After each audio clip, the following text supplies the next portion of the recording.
A primary source is something that's from a time period, a place, a person, and when studying history, they are essential to learning about the past.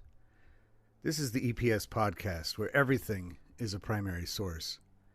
Today is a special episode. I don't usually put shows out on Sundays, but I figured I would today. I've had an idea rattling around in my head to talk about the 1968 James Brown concert at the Boston Garden, the day after Martin Luther King Jr. was assassinated, and its impact and what it tells us about how much a musical performance can mean to a society and what it can tell us about the time period when looked at in retrospect and analyzed. But since today is Super Bowl Sunday, I thought I might go back not all the way to 1968, but rather 2002, 20 years ago, to Super Bowl 36 and the halftime performance that was performed by the Irish band U2. These two concerts may not seem like they have a lot in common, but in fact, when looked at, and not even all that closely, they do. Both concerts acted as a memorial.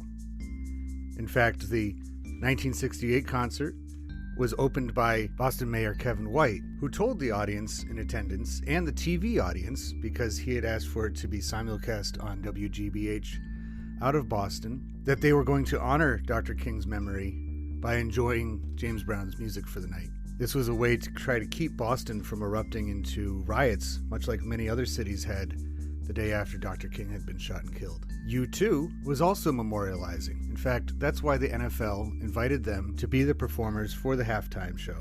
They understood full well that all eyes would be on the Super Bowl, as it tends to be, but even more so after 9/11, because this, next to July 4th, is probably the most upfront celebration of American culture and American society and all things American.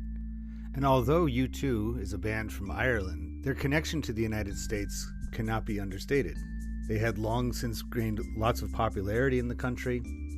Their inspiration for their form of music was coming directly from the United States throughout their career. And when memorializing and recognizing an entire country's loss, sometimes it is best to look outside the nation.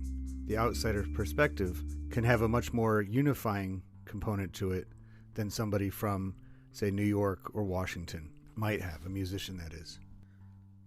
The 1968 James Brown concert and the 2002 U2 halftime show are also connected in that while James Brown's concert was directly in Boston for a Boston audience on television, Boston was one of the big audiences of 2002 for U2 because the New England Patriots were playing in that Super Bowl.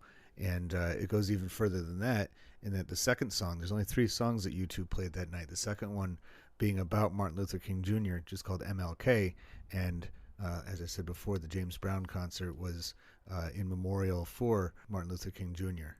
Now, unlike James Brown's concert, U2 was not trying to, or they were not tasked with, or did not have weighing on their minds, trying to keep calm throughout the city of Boston. In fact, since this was the first championship for the New England Patriots, later that night, Boston did erupt in a series of riots, as tends to be when Championship City celebrates and things go a little bit too wild. Therefore, the connections continue on. So in breaking down the U2 performance 20 years ago, we need to look at the material that it was made from. U2's much-anticipated halftime show consisted of 3 songs, Beautiful Day, MLK, and Where the Streets Have No Name.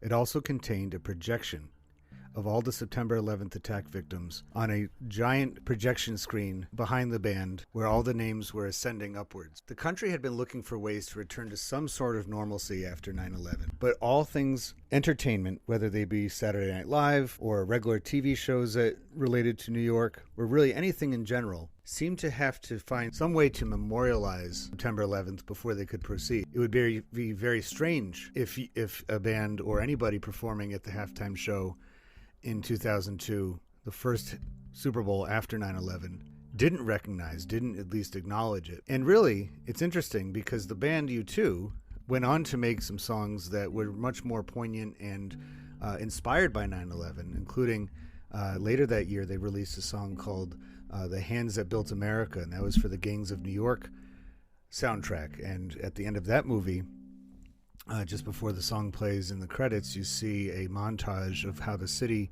of New York developed and since 1863, where the movies takes place, and you see the Twin Towers come and then they go just before it fades away to the very end of the movie. And this was something that was becoming ever present in all sorts of media, whether it be movies or TV show or music. Everybody was having their reaction, their emotion to 9/11 coming out. U2 didn't produce a song that represented it. They just used some of their own material, some of their own products that they already had on standby.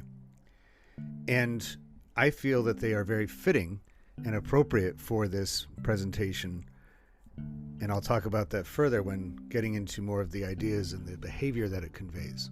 Now, the makers of this, already mentioned, one of them is the NFL, the other is the band U2. It's officially called the E-Trade Super Bowl Halftime Show. E-Trade is a company that comes from the Morgan Stanley financial company, and E-Trade is their online version of being able to bring stock trading to ordinary people as long as you have an internet connection. The status of all three of these in that time period they're at the top of their respective fields. The Super Bowl and everything about it was still, and it continues to very much be a major corporate enterprise, major corporate undertaking. E-Trade putting the corporate sponsorship behind it, making sure that they, among the dozens of other big companies, putting their multi-million-dollar Super Bowl ads out. I believe that was the year that had several 9/11 tributes and commercials, just like I was saying before. There's one famous one with the Clydesdales from Budweiser going to the shoreline of New York Harbor and looking out to see where the Twin Towers were and doing a strange kneeling thing. That one got some attention, not necessarily in a good way. People thought it was a bit odd. And so, how people demonstrated their feelings about 9/11 was hard to predict, what they would do, and then the audience, how they would react. I think after a while, people in this country became sort of like a rating system, a rating and ranking system of how we felt, the way that honoring the victims of 9/11 and recognizing that date, memorializing it, how people compared with each other with that. U2 had gained a newfound fame in the late 90s, early 2000s. Not that they had ever really faded away, but they seemed to be enjoying a lot more popularity than perhaps they had at the beginning of that decade. And so by 2002, they weren't a older group that was brought out to perform on stage, sort of like what happened two years later after the Janet Jackson, Justin Timberlake wardrobe malfunction. There was a series of classic rock performers.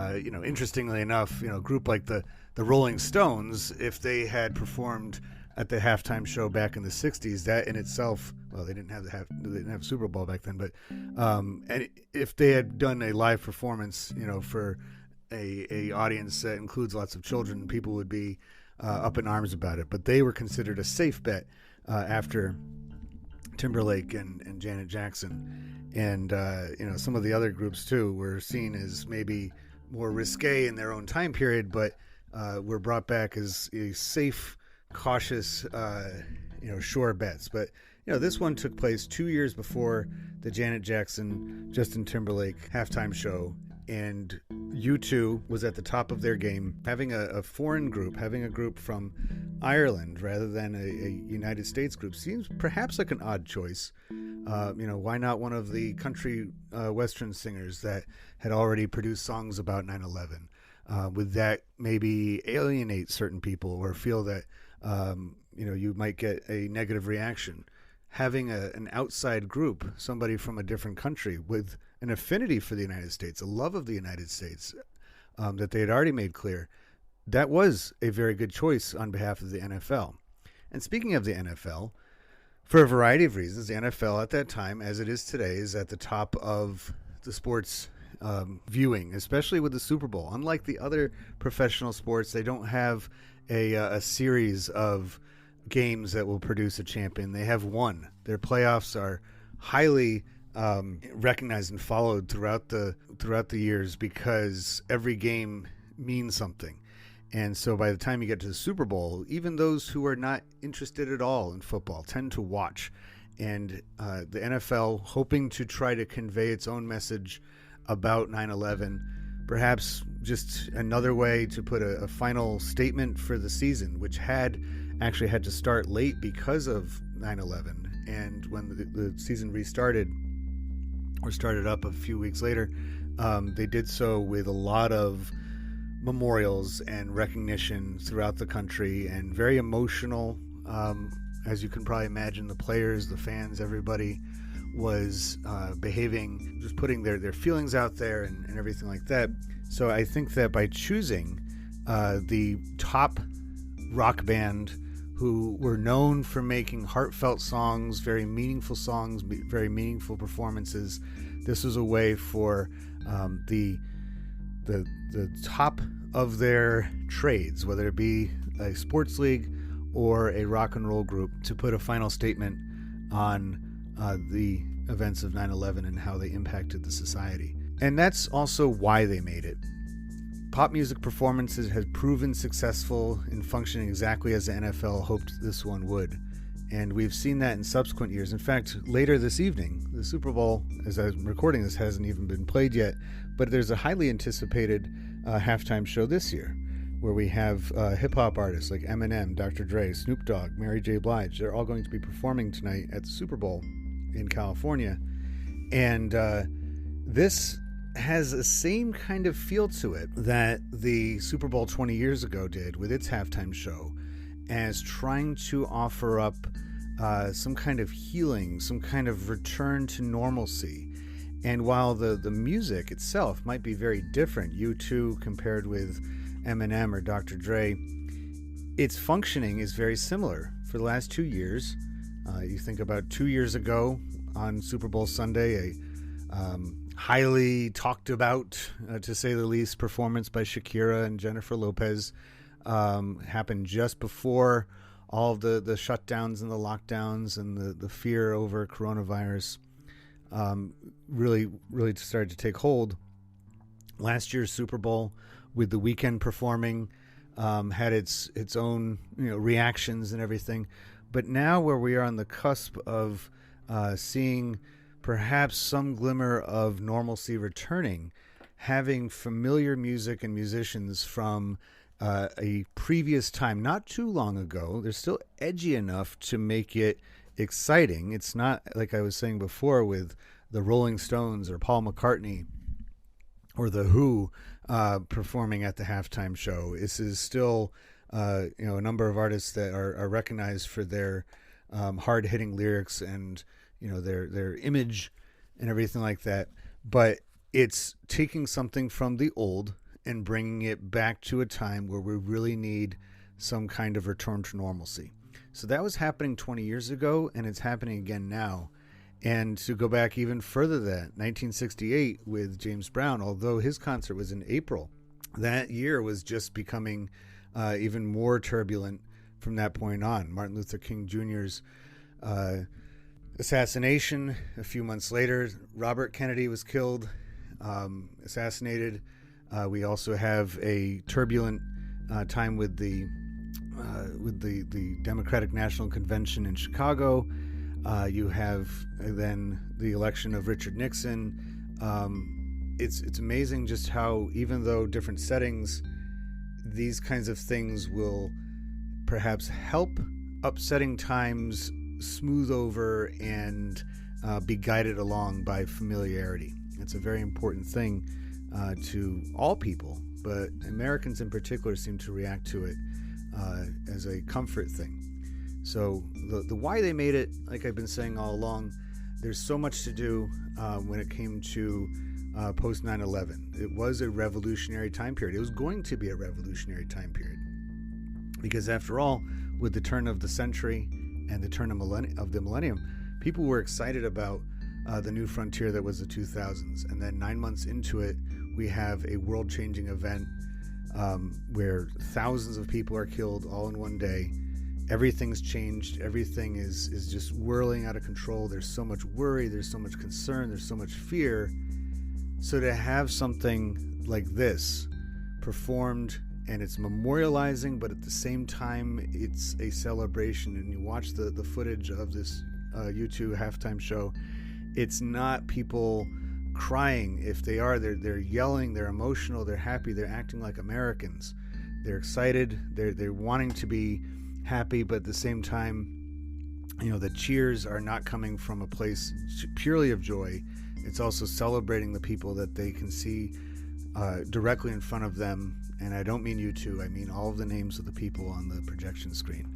This is something very important, and I think that's exactly what was intended by making it this way. This was made at the Superdome in New Orleans, Louisiana. A bit of a few years later, that would also be the centerpiece to the catastrophe that turned out to be Hurricane Katrina and its aftermath, where thousands of people displaced from the hurricane and the levees breaking and having their neighborhoods flooded out themselves went to the Superdome looking for shelter, and that became a symbol of the times a few years later in 2005. But as of 2002, this was the chosen location for the Super Bowl. Now, these things are chosen way in advance. It's not something that was, a few weeks before they decided to hold it at the Superdome, just because everybody just gets inundated. Each of the cities has to really prepare for the flux of people coming in, not only to watch the game, but the media. Everybody's attention is on that city for the 2 weeks leading up to the Super Bowl. And so that's important. And during the concert, Bono actually incorporates Louisiana into his song where it doesn't exist before, where the streets have no name. He says, dancing in the Louisiana rain, and just to recognize the crowd directly in front of him, even though there's probably a sizable portion of them from both St. Louis as well as New England because of the two teams playing that night. But it was made in Louisiana. But the locations that are associated with it would be, of course, the entire country. Everybody watches the Super Bowl in the United States. It's almost like, and I think people have been for years calling for it to be some sort of holiday, or at least the Monday afterwards being a holiday or an optional day for work and school, because it is, like I said before, and even the NFL recognizes this, a precursor to July 4th. It's a day where people really celebrate what it means to be an American and enjoying being an American by watching their favorite sport and having friends over and partying and eating lots of food and watching the commercials and placing bets on silly things. It's a nice, easygoing time. It just sometimes people wish it wasn't on a Sunday night because it puts things on. But because of that, the entire world it was watching this. I don't think Super Bowl Sunday means the same thing all over the world, but as far as the world's hegemon having its cultural output on such a day, of course people take notice.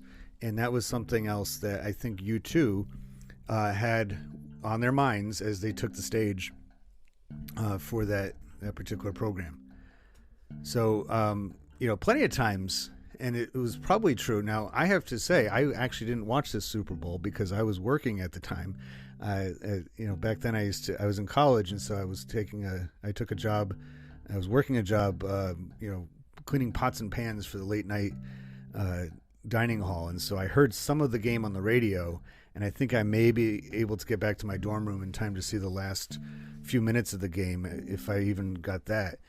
So I didn't get to see any of the halftime show. I didn't know anything about it, but I've seen recordings since then. And that's why it's especially nice to have such things, because it's a great primary source. It tells us so much of the time period. But most of the time when watching an NFL game, any game, even the Super Bowl, but maybe even especially the Super Bowl, after a while, the actual physical location, the city that it's in, doesn't really even matter, because the field is, depending on the turf, after a while, the turfs are essentially the same. It's not like in the 80s where you had lots of AstroTurf at different indoor fields. They've gotten that better and better, so it looks and feels just like real grass, even if it's not. And, when they're watching they're showing just the game, the actual gameplay itself and the sidelines. It could be literally anywhere. Sometimes you have markings on the field indicating, some kind of local connection, but it's a game for everyone. It just happens to be in these particular cities. So in this case, where it was specifically really doesn't mean much. We can't get much out of that because with the televised showing of both the game and the show, the halftime show, it all just turns into being for the purpose of just turn on the TV and you can have whatever you want as far as watching the game. This is something that speaks enormously to how many households in the country had not only television but also cable TV and made that the centerpiece of their homes, their living rooms, their businesses. You can imagine lots of bars and restaurants having this game on the big screen, particularly in Boston, particularly in St. Louis. I'm curious what kind of beer they might have had in St. Louis during this game. Now, this leads us to the next question that I always ask when looking at a primary source, and who's the intended audience or user of this? Well, the Superdome audience is the most direct one. Musicians tend to like to have an audience right up close. When comparing this to the James Brown concert, for example, that concert in 1968 was planned well in advance. It had sold out, but at the last minute after Dr. King was assassinated, they decided to reduce the number of people in the seats to only 2,000 in the Boston Garden. And that's why it was broadcast on television at the last minute with the public TV station as a way to encourage people to stay home to watch the show, whether they had tickets or not. They could watch and enjoy a concert rather than potentially going out and taking part in things that might get out of hand. So it was actually used as a calming mechanism. But James Brown and his opening act, all the people that were there, they had a few speakers, they had a comedian or somebody doing a comedy routine before that show. They're interacting with the audience that's there. And that's very important for live performances, to get that feedback, initial feedback from the audience, so you know that what you're doing is being enjoyed, and you get that through applause, through hooping and hollering, through people dancing. And so with the U2 performance in 2002, that's also very important. They have a live audience directly there, people directly on the field, and of course throughout the stadium itself, taking pictures and cheering and erupting in different kinds of ways, reacting to what the band's doing. And that's something that was not new for U2. When bands tend to perform at the Super Bowl, they, I'm sure, recognize that they might not be who the people came to see. That their form of music might not be, because it's like anything else. If you go to a U2 concert, you pay your money just for them, and you might not even like their opening act very much, but you're going to be a fan of U2. Well, that's not necessarily true for when performing at something like the Super Bowl. And so you had a lot of people just, I think, happy to have something that looked familiar to them, even if it was going to rapidly transform into a memorial from U2. But having the audience there, but then, of course, the entire country and the entire world. At one point, Bono, when he's about to launch into the last song, Where the Streets Have No Name, he starts it with saying, America. And so that's another clear, here's your intended audience. This is his tribute and his band's tribute to the whole country. Now, the actual performance itself, I've watched it a few times, and it seems that the first time I watched it, I kind of had a funny feeling about it. I said to myself, this doesn't quite seem right. But then I have to put myself back into 2002. Like I said, I didn't get to see this live. So by the time I got around to watching this whole thing, I've had years more of other 9/11 tributes, both tasteful, some questionable, some just kind of benign to look at and to consider. And so some of the choices that they made in 2002 might not have been made in 2005 or 10 or 12 or any of the times afterwards. But at that time, it seemed like the right thing. Now, going from the beginning of the show, which consists of only 3 songs, like I said, it's not a long. Some of these artists will come up with montages of their songs. They'll do lots of them. They'll have surprise guests come on out of nowhere. But there's nothing like that. The band is almost like secondary to the projection on the screen behind them. But it starts out, and I think looking at this over again, I can say that it seems like they were trying to almost parallel the actual morning of September 11th, Tuesday, September 11th, 2001, at least in New York, by starting out with Bono. So the rest of the band is on stage. Bono is walking through the crowd. That's where we first see the lead singer. And he's singing kind of saying the opening lines to the song Beautiful Day. Well, weather-wise, at least, Tuesday, September 11th in New York was a beautiful day. It was something that a lot of people, the last thing that they would have thought was going to be happening was, airplanes coming out of Boston being hijacked and then flown into the World Trade Center, and then 2 others going missing from the radar, and 2 others, one to the Pentagon, and then another in the field in Pennsylvania being taken down. Early that morning, a lot of people were just going to work as normal. They were going about their lives as normal. And so here is Bono walking through a crowd, like a crowded street in New York, going to his workplace. The stage is one of his 2 workplaces, the studio being the other one.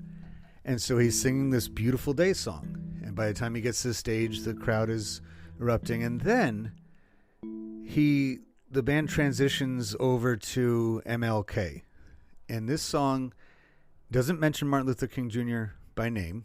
It is actually a very short song, almost spoken word, speaking to just kind of, it's very poetic, and it's fitting to what's going on in their show. The lyrics are very short. Sleep tonight, and may your dreams be realized. If the thundercloud passes rain, so let it rain down on him. That's really the extent of the song, and that's what he sings. And then as this part is coming on, that's when the projection fabric or screen starts to rise behind the band, and you see the names of all the victims on 9/11 start to ascend almost in a heavenly ascension type way from the bottom up. And almost opposite of what the lyrics to MLK are saying, where it's saying let it rain down. You have the names going upwards, and at that point the song starts to transition to The Streets Have No Name. And this song, even the recorded version of it, has quite the build up to it. It's not a simple the guitar, the drums, everything has quite the build up to it. And then that's where he says America, and they launch into the song. And so it's not just as simple as matching up a song that has the word name in it. As the names start to go up, I think that continuing the allegory, if you will, the parallel between that performance and the actual morning 5 months earlier, it's extending this idea that after the attack happened, and as people were first responders rushing to the World Trade Center to try to help the people trapped inside, that the names of the streets were irrelevant, that it didn't matter where you were. The dust, the smoke, the debris, everything was just taking over, and it didn't matter at all. And he changes the lyrics again. Instead of saying it's all I can do, he keeps saying it's all we can do. As you watch the show, you notice that Bono is holding his jacket closed on purpose. There's a few times where you can really notice that he's keeping sure that his jacket is held tight. Towards the end of the song, the projector screen comes crashing down. Very similar in appearance to the way that the towers crumbled. This, I think, was taking a chance towards how tasteful it was. I'm not sure, that's one of the aspects of this performance that I got a little bit uneasy with. But afterwards, Bono creates the gesture on his torso of a heart with his hands. And at the very end of the song, he opens up his jacket to reveal an American flag underneath. We've seen these images many times since this in both covers of magazines and just everywhere that you have a coverage of the early 2000s. But watching it again in real time, knowing that the crowd was not expecting it, and just to hear their roaring appreciation for it is pretty moving to witness all over again. And I encourage you to take a look at the video if you haven't seen it in a while. One thing that's also very different about this is that usually at the end of Super Bowl musical productions, there is they cut the lights. There's a dramatic end to it, maybe some fireworks or something like that.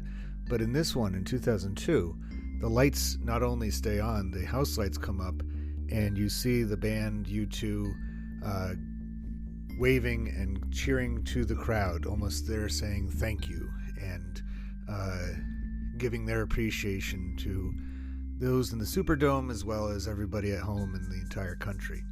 In doing so, it stands out a bit. So it's a little unusual. You might not even catch on to it right away, but once you see it through that light, it's pretty special.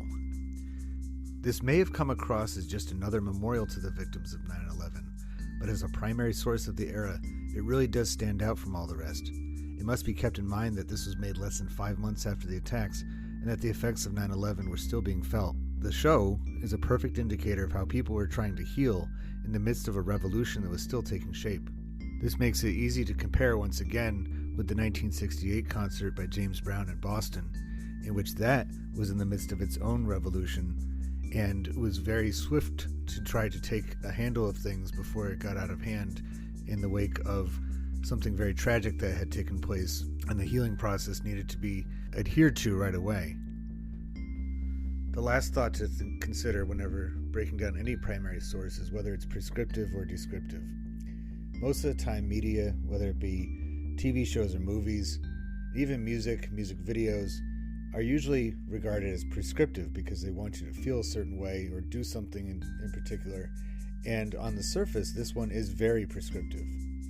The choices of the songs that the band took and the order that they put them in, the visual show that was going on at the same time with the names, that is very much prescribing to the audience, both in person and on television, that they want us to feel a certain way about things. And that resonates still today. It's not something that goes away.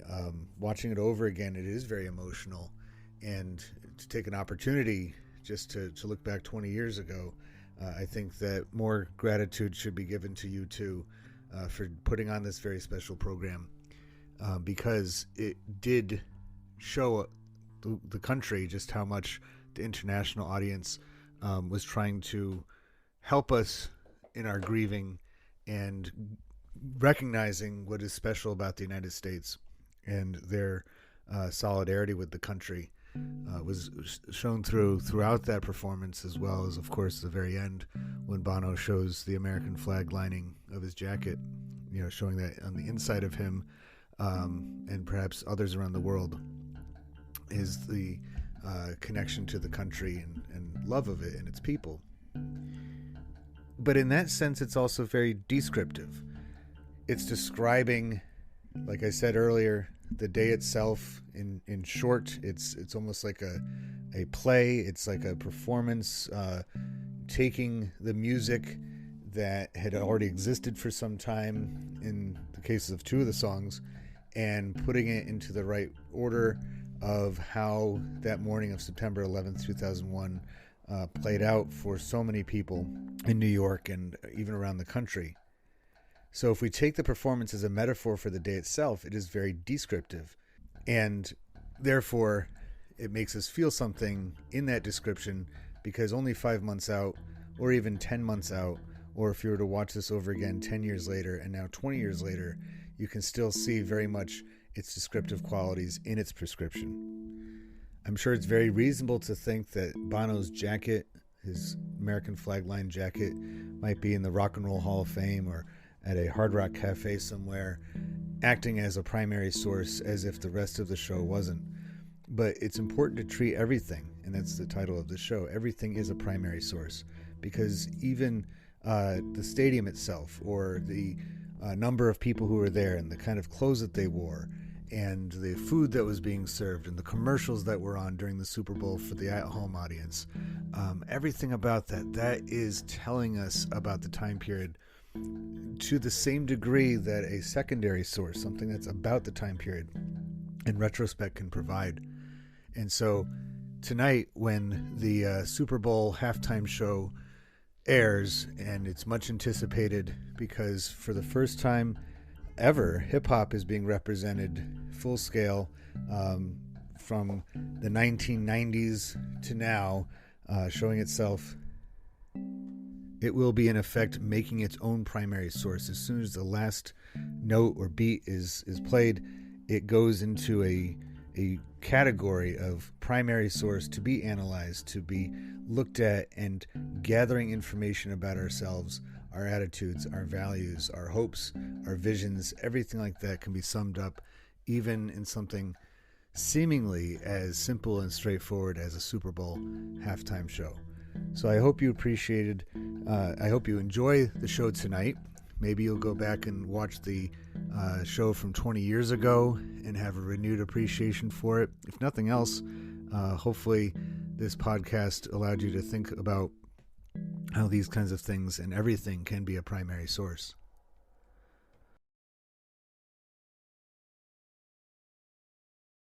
If you like what you hear, please consider going to Patreon and looking up the EPS podcast and becoming a patron. Otherwise, you can hear other episodes of the show on Spotify, Apple Podcasts, Google Podcasts, anywhere that you get your podcasts. Make sure that you subscribe, that you give it as many stars as you think it deserves, and that you stay tuned for more Everything is a Primary Source, the EPS podcast. I'm Eric Paul, and I hope to talk to you again soon.